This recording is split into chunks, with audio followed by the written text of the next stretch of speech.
قاری شریف کے حدیث تے رسول اللہ صلی اللہ علیہ وسلم مبارک فرمائی المسلم اخو المسلم مسلمان دا مسلمان ورور دے لا یظلمہو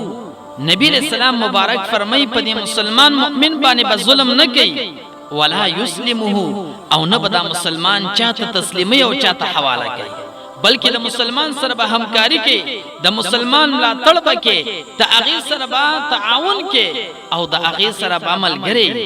رسول اللہ مبارک بے فرمائی ومن فرج عن مسلم کربا چاچے کم مسلمان مؤمن یو غم مصیبت اچت کا کومکی و سروکا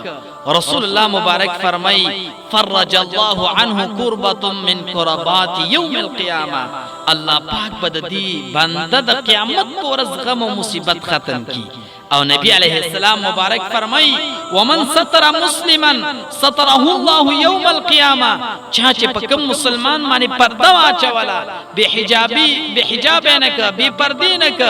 بلکہ ناموسی وسات دراز خبر وسات لا پردے پہ واچوالا رسول اللہ مبارک فرمائی سترہ اللہ یوم القیامہ اللہ پاک بپدی بندہ بانی دا قیامت پر ورز بانی پردہ واچائی او اللہ قرآن کے فرمائی سورہ حجرات لسم نمبر آیات کی انما المؤمنون اخوة یقینا بے شک مؤمنان سرورون دی بیچ مؤمنان مسلمانان دیو بل سر پرور ولی بانی پا مینا بانی پا محبت بانی جوند کی ندا پا کرک و نفرت سر